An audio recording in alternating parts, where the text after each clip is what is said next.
할렐루야. 오늘 민수기 15장 22절에서 26절까지 말씀을 함께 봤습니다. 오늘 말씀의 제목을 하나님의 사랑 율법이라고 정했습니다. 우리가 율법 이러면 왠지 너무 딱딱하고 저걸 도대체 어떻게 지키는 건가? 율법 과연 지킬 수 있나? 참 율법만 없으면 신앙생활 하는데 참 힘이 될 것 같은 이런 생각이 들기도 합니다. 그런데 오늘 이 본문 15장에 민수기 15장에 하나님께서 이스라엘 백성들에게 어떻게 말씀을 하고 있냐면 2절에 이런 말씀을 합니다. 너희는 내가 주어 살게 할 땅에 들어가서 말씀하면서 그 땅에 들어가서 지켜야 할 율법이 무엇인지를 다시 한번 말씀하고 있습니다.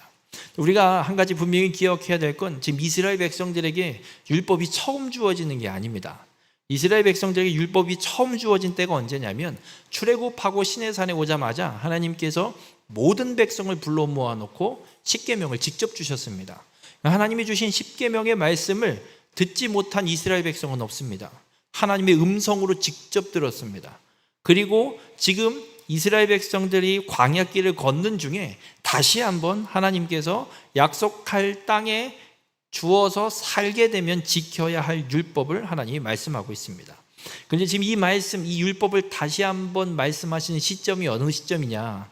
이스라엘 백성들이 가데스 바네아에서 가나안 땅을 정탐하고 들어와서 10명의 악평과 2명의 가서 이기자, 능히 정복한다, 가자라고 했던 보고를 듣고 하나님께서 이제는 출애굽 1세대들 중에 누구도 그 약속의 땅에 들어가지 못하고 광야에서 다 죽어 소멸될 것이다 라는 형벌의 말씀이 선포되고 나서 그 형벌이 주어지고 나서 그리고 하나님이 다시 말씀하시는 거예요. 내가 약속한 땅에 그 땅에 너희가 들어가서 살게 되면 이 말씀을 지켜라 라고 말씀하고 있습니다.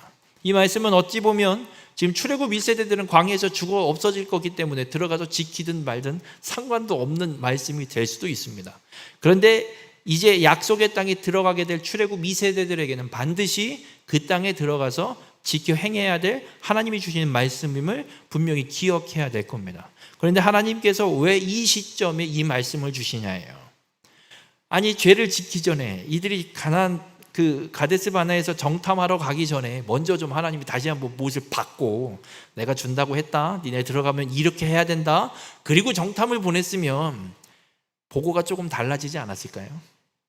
근데 정탐을 보내서 보고를 받고 나서 악평하고 나서 하나님이 니네 다 광야에서 다 없애버릴 거야 라고 형벌을 주고 나서 지금 이 말씀을 주고 있다는 겁니다. 하나님께서 이 말씀을 주시는 것 이유가 있습니다. 오늘 이 말씀을 통해서 우리 모든 성도님들이 죄를 범한 자를 속죄하시는 하나님의 사랑이 무엇인지를 깨닫는 시간이 되기 바랍니다. 하나님께서는 죽이려고 율법을 주시는 분이 아닙니다. 우리가 착각하시면 안 됩니다. 율법을 어떻게 지켜? 600개가 넘는 조항이 있어요. 성경에 율법에 대한 조항이. 그걸 어떻게 다 지켜요? 아니, 지키는 걸 떠나서 그 법이 뭔지도 모르는데 어떻게 다 지켜요? 못 지키잖아요.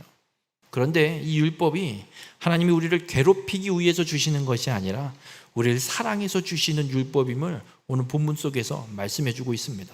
우리 모든 성도님들이 우리를 향한 하나님의 사랑, 정말 고리타분해 보이고 못 지킬 것 같은 이 율법 속에도 하나님의 사랑이 있음을 분명히 깨달으시고 그 하나님의 사랑을 언제나 고백하며 살아가는 우리 모든 성도님들이 되시길 주님의 이름으로 축원합니다. 가데스 바네아에서 이스라엘 백성들 정탐을 했고 그리고 10명의 악평으로 인해서 온 회중, 온 이스라엘 백성들이 다 원망과 불평과 저 땅에 가지 못한다라는 하나님의 말씀을 거역하는 죄를 짓게 됩니다. 그 결과 40년 광야 생활이 하나님께로부터 주어지게 되고 그리고 출애굽 1세대들은 특별히 이 광야 40년 생활 속에서 광야에서 다 소멸되어 죽어 없어지는 형벌이 이스라엘 백성들에게 선포됐습니다. 이 시점에 하나님이 말씀하시는 겁니다. 약속의 땅에 들어가서 지켜야 할 율법. 여러분, 우리가 이 말씀 속에 한 가지 분명히 기억해야 될 게 있습니다. 이스라엘이 약속의 땅에 들어간다는 얘기예요? 못 들어간다는 얘기예요? 이해가 안 되세요? 지금 하나님이 말씀하는 거예요. 너희는 내가 주어 살게 할 땅에 들어가서 이 율법을 지켜라 말씀하고 있어요. 그럼 이스라엘 백성들이 약속하신 땅에, 하나님이 약속한 땅에 들어간다는 얘기예요? 못 들어간다는 얘기예요? 들어간다는 얘기죠. 못 들어가는데 뭐하러 말씀하시겠어요, 하나님이? 우리가 생각을 해볼게요. 이루어질 거니까 이렇게 이야기하는 거 아니겠어요? 뭐 자녀들에게 뭐 손주들에게 생일 선물을 사줄 때 뭐 갖고 싶니? 생일에 뭐 받고 싶니? 이렇게 묻는 건 사주겠다는 얘기예요? 안 사주겠다는 얘기예요? 안 사줄 건데 묻겠어요, 할머니가? 그럼 할머니가 나쁜 할머니 되는 거지. 사줄 거니까 묻는 거예요. 하나님께서 약속의 땅에 들어가서 지킬 율법을 왜 주시냐면 이 백성을 하나님이 반드시 인도해서 약속한 땅에 데려다 놓겠다라고 말씀하고 있는 거예요. 우리가 이 초점을 잘 맞춰야 돼요. 또 하나님 율법도 얘기하시네. 아니, 그놈의 법 좀 그만 얘기하지. 무슨 머리 터져 죽겠는데 지금. 우리나라도 지금 뭐 사법체계 어떻게 바뀌니 뭐니 난리를 뭘 그렇게 골치 아프게 하고 있는지 저는 모르겠어요. 아주 그냥 머리 터지겠어요. 뭔 소리 하는 건지. 뭐 이렇게 자꾸 법거려. 하나님은 법을 이야기하는 게 아닙니다. 하나님은 약속을 성취하실 것을 다시 한번 확인시켜주고 있는 겁니다. 내가 너희들 반드시 그 약속의 땅에 들여다 놓을 거니까 거기서 이 율법을 이 법대로 지켜서 내가 약속한 성취, 이 약속의 땅에서 내가 이루려고 하는 구원의 계획을 너희들이 반드시 이루어내야 된다. 하나님이 그 말씀을 하고 있는 거예요. 우리 모든 성도님들, 우리의 삶에 하나님의 약속이 반드시 이루어질 것을 믿으시길 바랍니다. 하나님은 거짓말 하시는 분이 아니에요. 성경에 기록되어 있는 말씀을 성경은 이렇게 말씀합니다. 하나님의 감동으로, 성령의 감동으로 주셔서 기록하게 하신 것이 성경이라고 기록하고 있어요. 이게 하나님이 주신 말씀이에요. 그러니까 하나님이 우리 인간에게 이 성경을 쓰는 그 누군가에게, 저자에게 성령을 통해서 감동을 주시는 거예요. 이 말씀을, 이 글을 기록해서 후대에 남겨놔라. 내가 해야 되는 말이니까, 내가 전해야 되는 말이니까 기록해라. 그러면 성경에 기록되어 있는 모든 말씀은 하나님 말씀이에요. 그럼 하나님의 말씀은 어떤 것도 1.1획도 땅에 떨어짐 없이 그대로 다 이루시는 게 하나님 말씀입니다. 우리 모든 성도님들, 하나님의 말씀이 반드시 이루어짐을 믿으시길 주님의 이름으로 축원합니다. 그러면 가데스 바네아의 이 정탐 사건 때문에 죄를 범해서 광야에서 다 소멸되어 버릴 형벌을 받은 이스라엘 백성들인데, 이들에게 하나님이 다시 말씀하고 있어요. 이제는 뭐라고 말씀하시냐면, 혹여나 잘못하거나 하나님이 주신 규례들을 지키지 못하게 될 때 너희들이 어떻게 해야 되는지를 말씀하고 있어요. 특별히 오늘 읽은 본문의 말씀은 온 회중이 하나님 앞에 죄를 지었을 때 그 죄를 속죄받기 위해서, 사함받기 위해서 어떤 제사를 드리고 어떤 제물을 드리라는 말씀을 하고 있습니다. 이 말씀은 뭐예요? 지금 가데스 바네아 정탐 사건 때의 죄로 인해서 소멸될 것을 하나님의 형벌을 받게 됐어요. 지금 이스라엘 백성들에게 개념이 이제 어떻게 생긴 거냐면, 우리 온 백성이 하나님의 말씀을 거역하는 죄를 짓게 되면 다 소멸되는 형벌을 받게 되는구나. 하나님의 약속이 성취되는 걸 못 보는, 경험할 수 없는 형벌이 주어지는구나. 이 인식이 지금 생겨 있다고요. 그래서 하나님이 말씀하시는 거예요. 이런 죄를 짓게 될 때, 지금 가데스 바네아에서의 정탐 사건과 같은 죄를 짓게 될 때, 온 회중이 합심하여서 하나님의 말씀을 거역하는 죄를 짓게 될 때 어떻게 하면 사함을 받는지 말씀하고 있어요. 오늘 본문 25절에 이렇게 말씀해요. 제사장이 이스라엘 자손의 온 회중을 위하여 속죄하면 그들이 사함을 받으리라. 그러면 이렇게 되는 거예요. 온 백성이 죄를 지었으면, 합심해서 온 백성이 한 마음이 돼서 하나님의 말씀을 거역한 죄를 지었으면, 제사장이 할 일은 하나님 앞에 제물을 들고 들어가서 온 회중을 위한 속죄의 제사를 하나님 앞에 드리면 하나님이 그들의 죄를 사하시겠대요. 백성들이 제물을 드리는 게 아니에요. 지금 제사장 한 사람이 들어가는 거예요. 여러분, 하나님께서 구약 시대에, 구약 성경을 읽을 때에 죄 사함을 혹은 제물을 드릴 때에 한 사람의 대표성을 띠면서 계속해서 말씀하시는 경우가 많아요. 지금 오늘도 본문에도 온 회중이 죄를 지었는데 하나님 앞에 속죄 제사를 드린 사람은 몇 명이에요? 제사장 한 사람이에요. 하나님께서 지금 무슨 말씀을 하고 있냐면 구약 성경의 어떤 죄의 문제에 대해서 죄 사함을 얻는 제사법이나 어떤 그 과정을 하나님이 설명하실 때 항상 그 한 사람을 찾으세요. 한 사람을 이야기해요. 애굽에서 10번째 재앙, 장자의 죽음. 한 사람이 하나님이 가정의 한 생명을 요구하시잖아요. 첫째 난 것의 생명을 요구하세요. 근데 그것을 대신하는 희생도 하나를 요구하세요. 양 한 마리. 모자르면 두 가정이 모여서 식구 수대로, 사람 수대로 대표성을 띠는 양 한 마리의 희생의 피를 발라서 그 장자의 죽음을 넘어가게 하는, 이게 어떤 의미를 갖고 있냐면 하나님은 지금 계속해서 말씀하고 있는 거예요. 죄 사함을 얻게 하는 방법은 누군가 한 사람의 희생이 반드시 있어야 된다는 거예요. 죄를 지은 건 온 백성인데 제사장이 제사함의 속죄의 제물을 하나님 앞에 드리러 들어가야 되는 거예요. 내가 죄를 지었는데 내가 죄값을 치러야 되는데 내가 아니라 제사장이 죄값을 치르러 들어가는 거예요.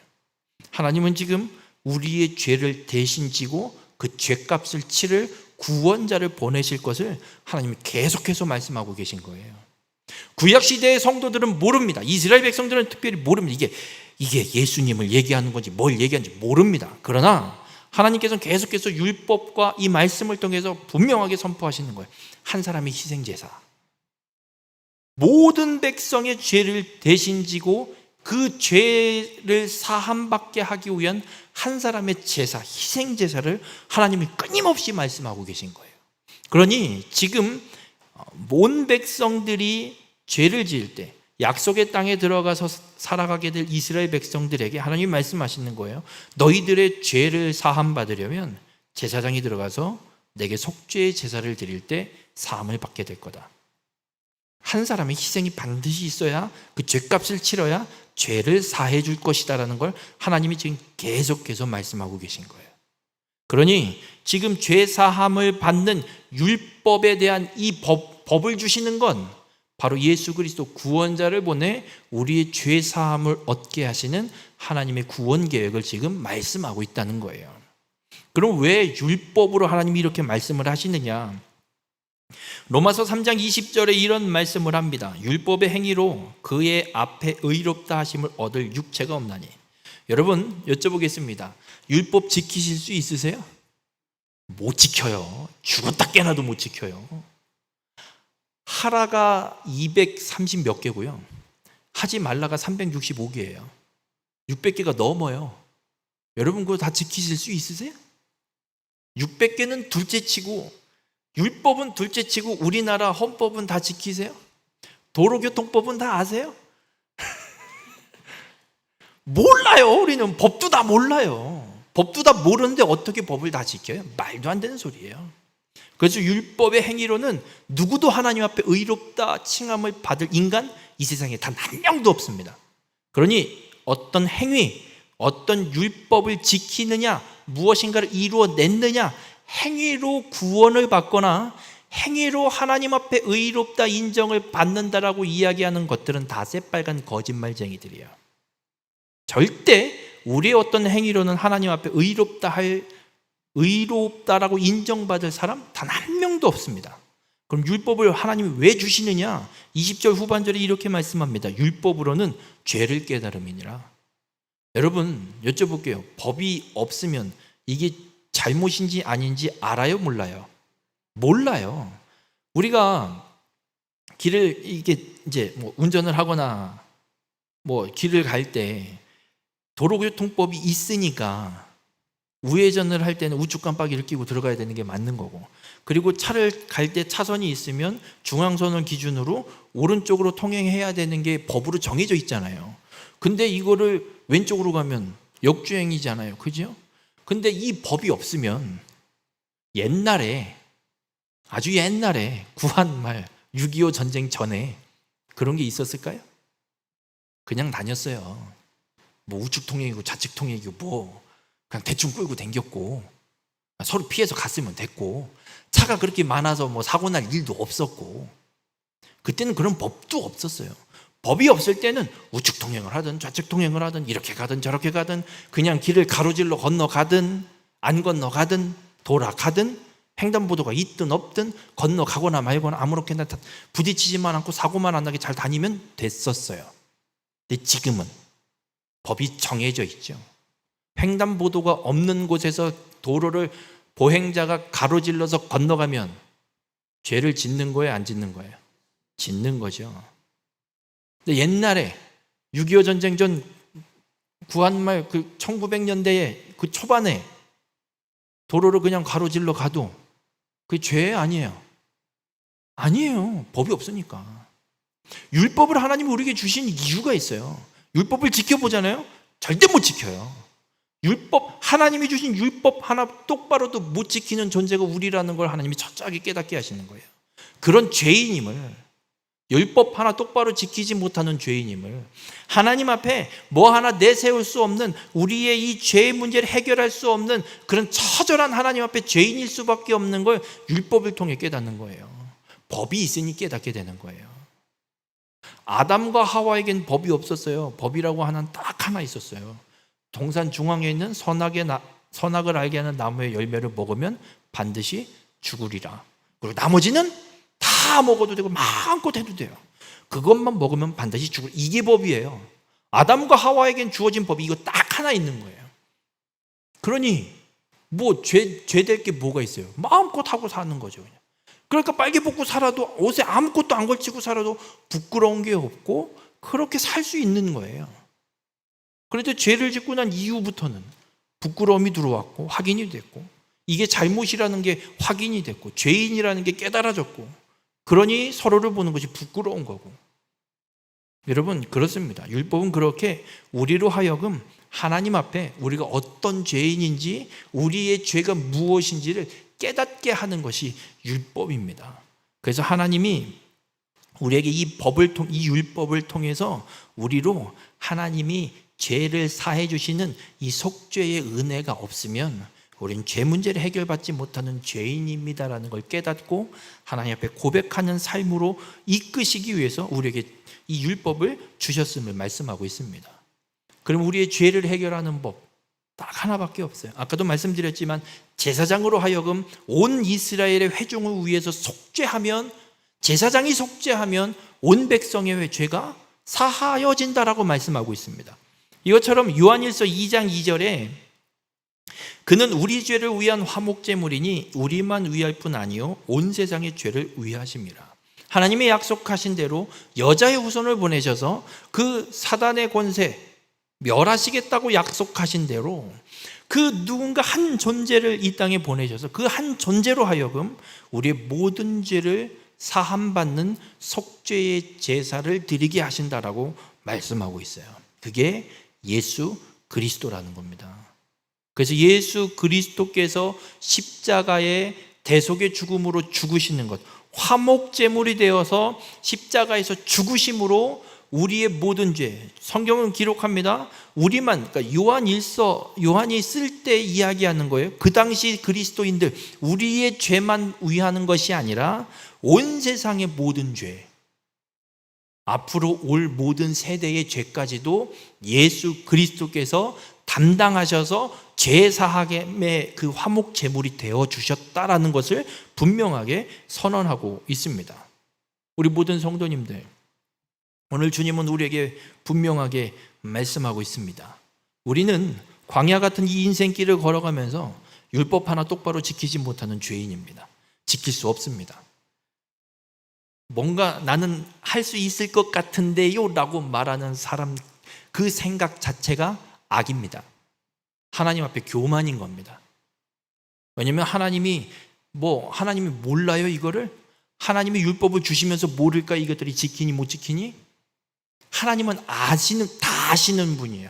알매도 주시는 이유가 우리로 죄를 깨닫게 하기 위해서 주신 게 율법인데 나는 지킬 수 있을 것 같은데요? 이거는 하나님이 주신 율법을 온전히 깨닫지 못한 자이기 때문에 하는 소리인 겁니다. 율법은 우리로 죄를 깨닫게 하는 것이기에 주님이 우리로 하여금 그 화목제물, 우리의 죄를 사하시는 영원한 죄사함의 화목제물이 되어주시는 그 예수 그리스도를 우리로 믿게 하시기 위해서 지금 율법을 주시고 있는 겁니다. 우리 모든 성도님들, 예수 그리스도를 믿음으로 죄사함을 얻게 하신 하나님의 이 은혜에 감사하고 예수 그리스도 온전히 믿는 자가 되시길 바랍니다. 에베소서 1장 7절에 분명히 말씀합니다. 우리는 그리스도 안에서 그의 은혜의 풍성함을 따라 그의 피로 말미암아 속량 곧 죄사함을 받았느니라. 예수 그리스도 아니면 우리는 속량 죄사함 못 받습니다. 할 수 있으면 한번 해보세요. 율법 다 지켜보세요.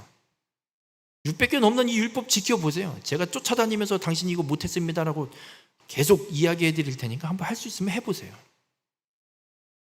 우리에게 절망을 주시려고 하는 게 아닙니다. 예수 그리스도의 십자가 대속의 은혜가 얼마나 큰 은혜이고 하나님이 우리를 향한 얼마나 큰 사랑인지를 하나님이 보여주기 위해서 율법을 주시는 거예요. 근데 뭐 율법을 지켜보겠다고요? 우리 모든 성도님들, 예수 그리스도의 십자가 대속의 은혜를 온전히 깨닫는 자가 되시길 바랍니다. 그리고 그 은혜에 언제나 감사하며 살아가는 자가 되시길 바랍니다.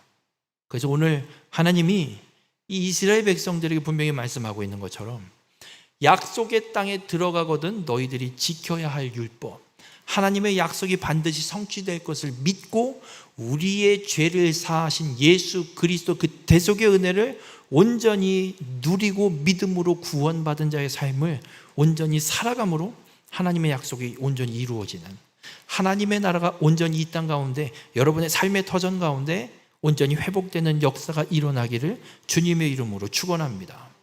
그렇게 하나님께서 이 율법을 모세를 통해서 이스라엘 백성들에게 선포하고 계세요. 근데 감사한 건 이스라엘에게만 선포하시는 게 아니라 이스라엘 중에 거류하는 타국인도 사함 받을 길을 하나님 함께 말씀합니다.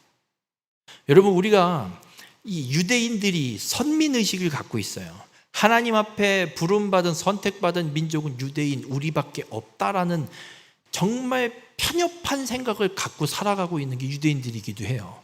그래서 예수님이 십자가 대속의 사건 이후에 성령이 권능이 모여서 기도하던 자들에게 임하거든요.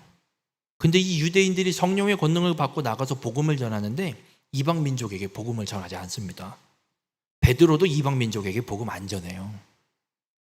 고넬료 사건 이후에나 베드로가 가서 이제 이방인들에게 복음을 전하기 시작한 게 그때예요. 그 전까지는 나가서 흩어졌어도 유대인들에게만 복음을 전했어요. 그런데 하나님께서 스데반 집사의 순교 이후에 교회, 예루살렘 교회를 핍박하게 하시고 이들을 흩어버리시고 그때부터 사도행전 1장 8절에 하나님이 말씀하신 대로 예루살렘과 유대와 사마리아와 땅끝까지 이르러 내 증인되라 말씀하신 대로 그때부터 빌립 집사가 사마리아에 가서 복음 전하기 시작하고 흩어지면서 그때부터 이방인들에게도 복음이 전해지기 시작합니다. 그만큼 유대인들이요, 자기 민족만 하나님 앞에 부름받아서 하나님의 구원받은 백성으로 하나님 나라에 들어간다라는 아주 편협한 생각을 갖고 살아가는 게 구약시대, 지금도 유대인들은 그러고 있어요. 오리지널 유대인들은. 그런데 성경은 이미 구약시대부터 거류민과 타국인도 함께 사함을 받고 구원받는 역사를 하나님이 이루어가고 계십니다. 이스라엘 백성들이 애굽 땅에서 나올 때 이스라엘 백성만 나온 게 아닙니다. 애굽에 함께 살고 있던 거류민들, 이스라엘 히브리인들이 아닌 사람들도 이스라엘에게 섞여서 함께 나왔습니다.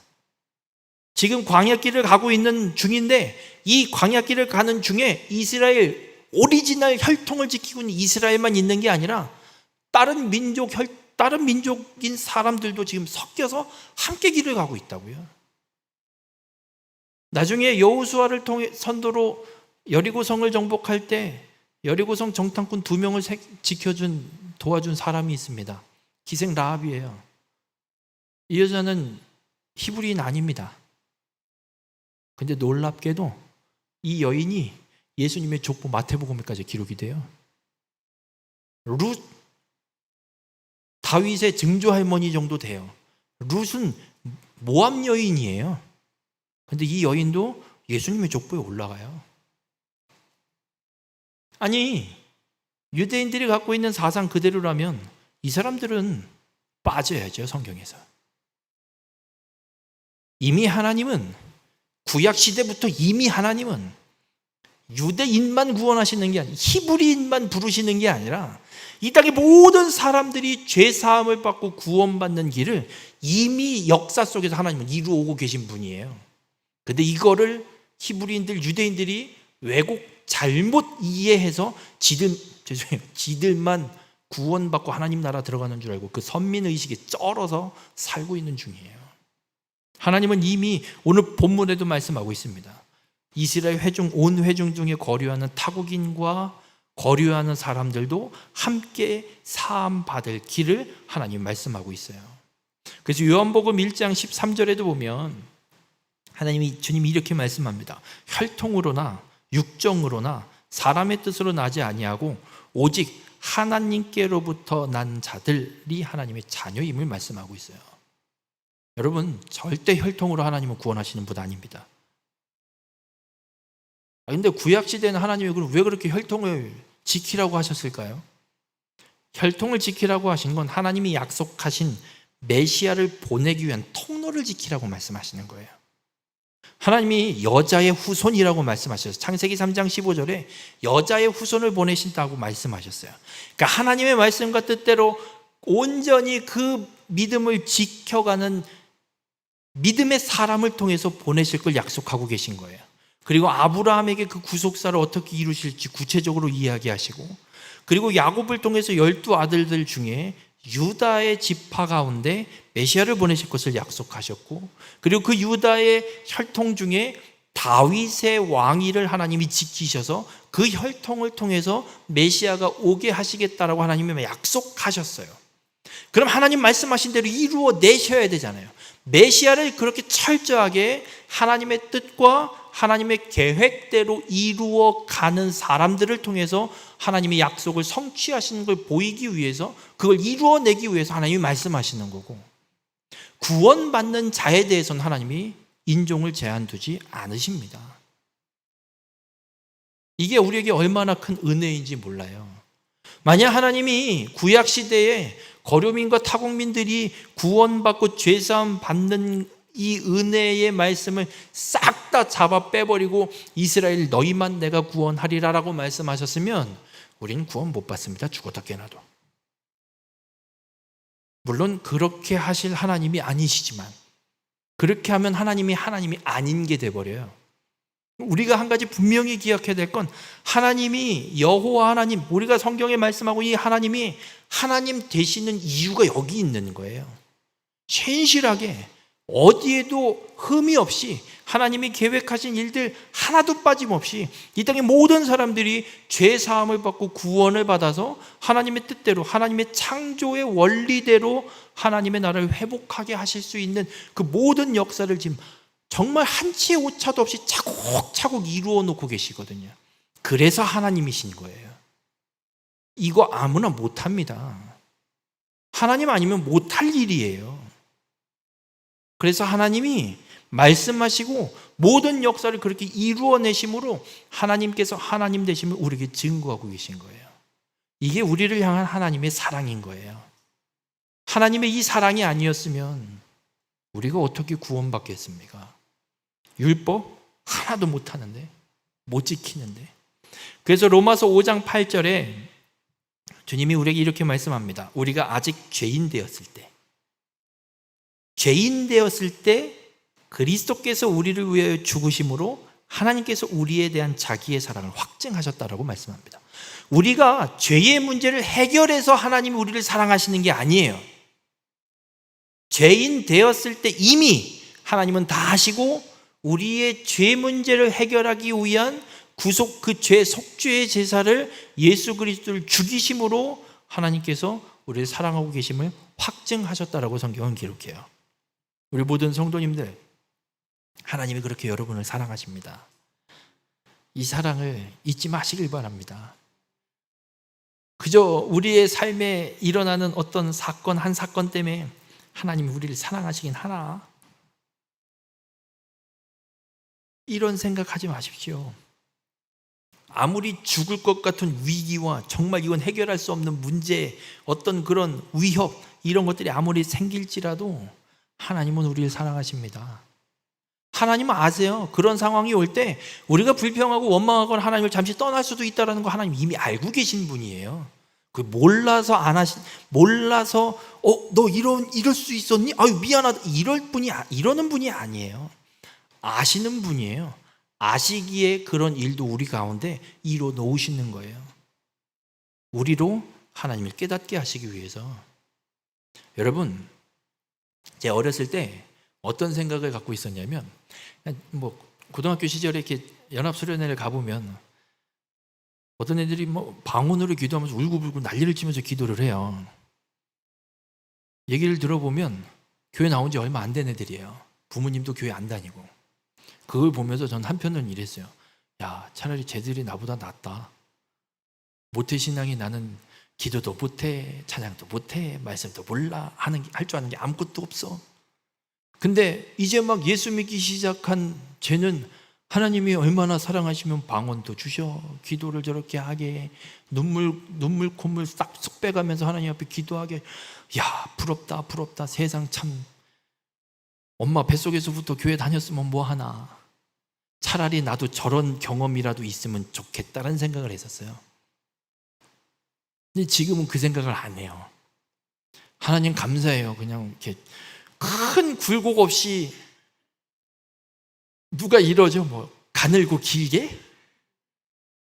큰 굴곡 없이 하나님 그냥 어려움 없이 이렇게 그냥 평탄하게 삶을 살게 하신 거, 이게 감사한 은혜더라고요. 만약에 내 인생에 그런 굴곡진 사건들이 빵빵빵빵 터졌다 그러면 과연 내가 믿음을 지킬 수 있었을까? 그런 생각을 해봐요. 제 인생의 가장 절망스러웠던 시절은 언제냐면 대학 갈 때예요. 전에도 한번 말씀을 드렸지만 절대 안 가야지 하는 대학을 어쩔 수 없이 가게 됐어요. 이 학교를 다녀야 되나 말아야 되나. 하나님 원망도 했어요. 난 왜 가고 싶은 대학이 있었는데. 근데 지금에 와서 생각을 해보면요, 제가 가고 싶은 대학을 갔으면 아마 저는 믿음을 안 지켰을 거예요. 속된 말로 이런 개차반이 돼 있을지도 몰라요. 그래서 감사해요.